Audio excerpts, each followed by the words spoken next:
পারস্য উপসাগর এবং ওমান উপসাগরের মধ্যবর্তী সরু জলপথ হরমুজ প্রণালী। বিশ্বের মানচিত্রে এটি কেবল একটি জলভাগ নয়, এটি হলো আধুনিক বিশ্ব অর্থনীতির স্পন্দিত হৃৎপিণ্ড। নীল আর কালোর মিশেলে থাকা এই নোনা জলের ওপর দিয়ে প্রতিদিন গড়ে ১৩০টি বিশাল তেলবাহী ট্যাঙ্কার ও মালবাহী কার্গো জাহাজ যাতায়াত করত। জাহাজের সাইরেন, ডেকের উপর নাবিকদের কর্মব্যস্ততা আর ইঞ্জিনের গর্জনে এই প্রণালীটি সবসময় থাকত মুখরিত। কিন্তু আজ সেখানে এক অদ্ভুত গোরস্থানের মতো নিস্তব্ধতা বিরাজ করছে। রাতের আকাশে দূরবীন দিয়ে তাকালে এখন আর সারি সারি জাহাজের আলো দেখা যায় না। ১৩০টি জাহাজের সেই জাঁকজমকপূর্ণ কনভয় আজ নেমে এসেছে মাত্র ১০টির নিচে। তেলবাহী ট্যাঙ্কার ও মালবাহী জাহাজগুলোর মালিকরা আজ চরম আতঙ্কে দিন কাটাচ্ছেন। বীমা কোম্পানিগুলো তাদের হাত গুটিয়ে নিয়েছে, কারণ এই অঞ্চল এখন আর কোনো বাণিজ্যিক জলপথ নেই। এটি কার্যত রূপান্তরিত হয়েছে এক জ্বলন্ত বারুদের ঠাসা যুদ্ধক্ষেত্রে। দক্ষিণ ইরানে মার্কিন যুক্তরাষ্ট্রের একের পর এক বিমান হামলার জবাবে তেহরান যখন পাল্টা আঘাত হানা শুরু করেছে, তখন মধ্যপ্রাচ্যের পরিস্থিতি এক চরম অকল্পনীয় আকার ধারণ করেছে। মাত্র ২ দিনের ব্যবধানে দুই দেশের এই উন্মত্ত পাল্টাপাল্টি হামলা পুরো অঞ্চলকে এক ভয়াবহ সর্বগ্রাসী তৃতীয় বিশ্বযুদ্ধের দ্বার প্রান্তে ঠেলে দিয়েছে। হরমুজ প্রণালী, যা বিশ্ব বাণিজ্যের অন্যতম লাইফলাইন ছিল, তা আজ কার্যত অচল। এই প্রণালীর প্রতি ফোঁটা জলের নিচে যেন লুকিয়ে আছে এক একটি মৃত্যু ফাঁদ। শুরু হতে যাচ্ছে আধুনিক ইতিহাসের সবচেয়ে রক্তক্ষয়ী এক রাজনৈতিক ও সামরিক থ্রিলারের।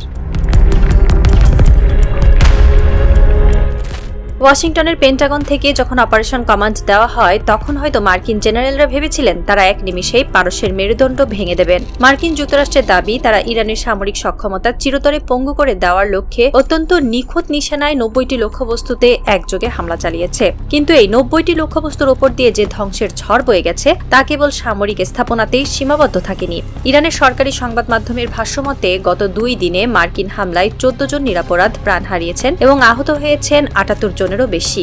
এই সংখ্যাগুলো হয়তো দূর থেকে দেখলে কেবলই পরিসংখ্যান মনে হয়, কিন্তু প্রতিটি মৃত্যুর পেছনে রয়েছে এক একটি পরিবারের স্বপ্নভঙ্গের আর্তনাদ। দেশটির দক্ষিণাঞ্চলীয় বন্দরনগরী চাবাহার, যা ইরানের অর্থনীতির অন্যতম গুরুত্বপূর্ণ কেন্দ্র, সেখানে নেমে এসেছে ধ্বংসলীলা। চাবাহারের কন্ট্রোল টাওয়ার সহ বিভিন্ন সামরিক ও বেসামরিক স্থাপনায় ব্যাপক ক্ষয়ক্ষতি হয়েছে।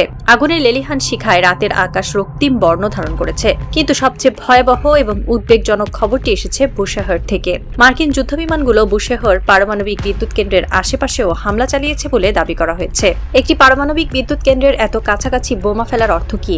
এর অর্থ হলো পুরো বিশ্বকে এক পারমাণবিক বিপর্যয়ের ঝুঁকির মুখে ফেলে দেওয়া। একটি মিসাইল যদি লক্ষ্যভ্রষ্ট হয়ে চুল্লিতে আঘাত হানত, তবে চেরনোবিল বা ফুকুশিমার মতো এক ভয়াবহ ট্র্যাজেডির সাক্ষী হতে হতো মধ্যপ্রাচ্যকে।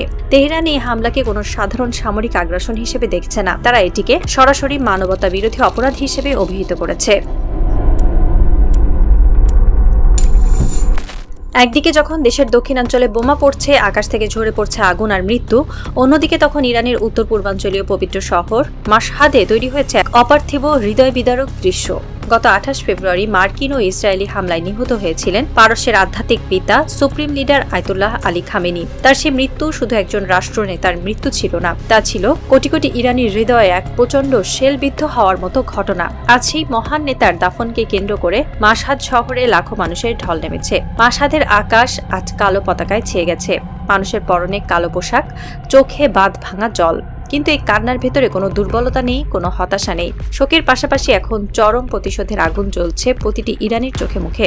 চারিদিকে কেবল বুক চাপড়ানোর শব্দ আর আকাশ বাতাস প্রকম্পিত করা স্লোগান।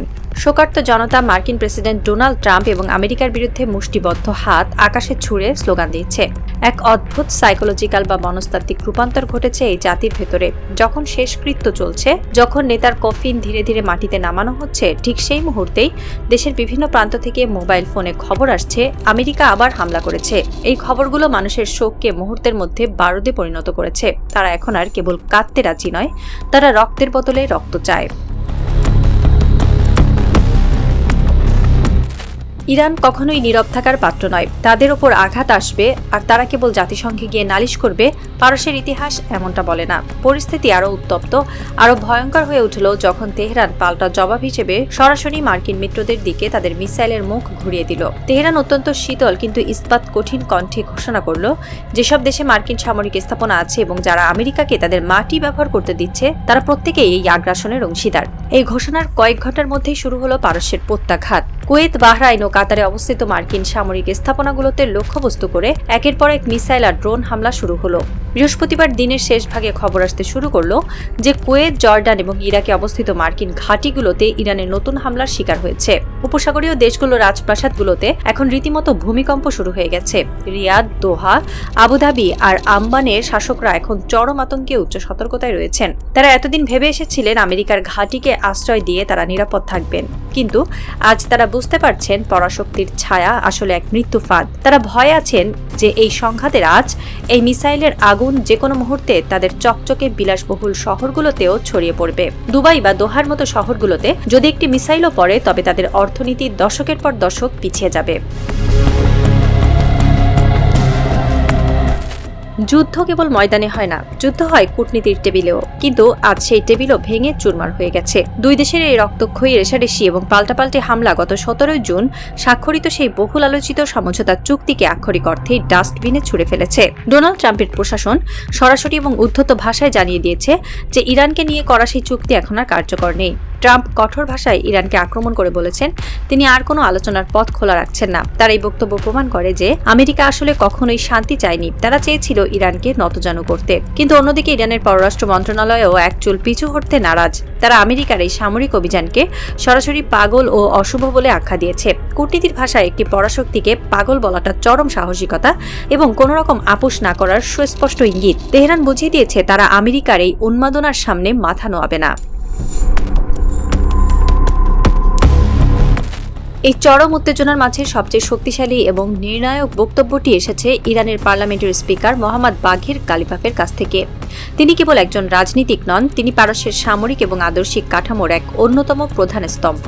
সামাজিক যোগাযোগ মাধ্যমে তিনি যে হুঁশিয়ারি দিয়েছেন তা পুরো পশ্চিমা বিশ্বের বুকে কাঁপন ধরিয়ে দিয়েছে। তিনি বলেছেন, যারা ইরানকে হুমকি দিচ্ছে তারা যেন ইতিহাস থেকে শেখে, আগ্রাসনের ফল কখনোই ভালো হয় না। যারা আমাদের মাটিতে আগুন লাগাতে আসে তাদের নিজেদের ঘরও সেই আগুনে ভস্মীভূত হয়। গালিবাফ এখানেই থামেননি, তিনি এমন এক ঘোষণা দিয়েছেন যা বিশ্ব অর্থনীতিকে খাদের কিনারায় ঠেলে দিয়েছে। তিনি সাফ জানিয়ে দিয়েছেন হরমুজ প্রণালীর নিয়ন্ত্রণ এখন সম্পূর্ণভাবে ইরানের নিজস্ব ব্যবস্থাপনায় থাকবে। আমেরিকা বা তাদের মিত্রদের কোনো হুমকি পারস্যকে পিছু হটাতে পারবে না। এর অর্থ হলো হরমুজ প্রণালী এখন থেকে ইরানের একটি সামরিক দুর্গে পরিণত হলো। কোন জাহাজ এই পথ দিয়ে যাবে, কোন জাহাজ আটকে থাকবে, তার চাবি এখন ট্রাম্পের হাতে নয়, তেহরানের হাতে। রাত গড়িয়ে ভোর হচ্ছে পারস্য উপসাগরের বুকে, কিন্তু এই ভোর কোনো শান্তির আলো নিয়ে আসছে না। ওমান উপসাগরে ভাসমান জাহাজগুলোর ডেকে দাঁড়িয়ে নাবিকরা দেখতে পাচ্ছেন দূর দিগন্তে আকাশে তখনও মিসাইলের লাল রেখা জ্বলজ্বল করছে। ওয়াশিংটনের পেন্টাগন এবং হোয়াইট হাউসের সিচুয়েশন রুমে আজ আর কোনো হাসি মুখ নেই। মার্কিন প্রেসিডেন্ট এবং তার জেনারেলরা বুঝতে পারছেন তারা এমন এক ভূ রাজনৈতিক ফাঁদে আটকা পড়েছেন যেখান থেকে বের হওয়ার কোনো নিরাপদ রাস্তা নেই। তারা 90টি লক্ষ্যবস্তুতে হামলা করেও ইরানকে দমাতে পারেননি, উল্টো পুরো মধ্যপ্রাচ্যকে এক অগ্নিগিরিতে পরিণত করেছেন। অন্যদিকে মাসহাদের রাস্তায় তখনও লাখো মানুষের ঢল। খামেনির কফিন মাটির গভীরে শায়িত হয়েছে ঠিকই, কিন্তু তার রেখে যাওয়া আদর্শ আর প্রতিরোধের আগুন এখন কোটি কোটি ইরানির শিরায় শিরায় বইছে। জাগ্রজ পর্বতমালার অন্ধকার নিশ্চিদ্র বাংকারে বসে আছেন পারস্যের কমান্ডাররা। তাদের সামনের বিশাল ডিজিটাল পর্দায় লক্ষ্যবস্তু স্থির করা আছে। কুয়েত, কাতার, বাহরাইন, জর্ডান, পুরো মধ্যপ্রাচ্যে ছড়িয়ে থাকা মার্কিন ঘাঁটিগুলোর ওপর এখন লাল রঙের লকড সিগন্যাল চলছে। উত্তেজনা যে দ্রুত প্রশমিত হওয়ার কোনো লক্ষণ নেই, বরং এটি আরো দীর্ঘস্থায়ী আরো রক্তক্ষয়ী হতে চলেছে, তা আজ দিনের আলোর মতো স্পষ্ট। ছায়াযুদ্ধ শেষ, কূটনীতির মুখোশ ছিঁড়ে গেছে। এখন শুধু মুখোমুখি দাঁড়িয়ে এক দাম্ভিক পরাশক্তি আর এক অটল ইমানদীপ্ত প্রতিরোধ। ঘড়ির কাঁটা টিকটিক করে এগোচ্ছে। রাডারের পর্দায় যে কোনো মুহূর্তে ফুটে উঠতে পারে আরো ভয়ঙ্কর কোনো লাল সংকেত। কি আগে বোতাম চাপবে? আরব দেশগুলোর মাটি কি আজ পারস্যের ক্রোধে ভস্মীভূত হবে, নাকি আমেরিকা নতুন কোনো ধ্বংসের খেলায় মেতে উঠবে? পৃথিবী আজ খাদের একেবারে কিনারায় দাঁড়িয়ে টলমল করছে। ধ্বংসের এই উল্লাসে চূড়ান্ত মুহূর্ত শুরু হতে আর মাত্র কয়েক পলক বাকি। বিশ্ব কেবল এক রুদ্ধশ্বাস আতঙ্কে প্রহর গুনছে, আর সেই সাথে অবাক বিষয়ে তাকিয়ে আছে এক জাতির দিকে যারা পৃথিবীর সমস্ত পরাশক্তিকে বুড়ো আঙুল দেখিয়ে বলে দিয়েছে আমাদের মর্যাদা, আমাদের প্রতিরোধ অজেয়। চুক্তি হয়তো মরে গেছে, কিন্তু পারস্যের প্রতিরোধের আসল ঝড় তো কেবল শুরু।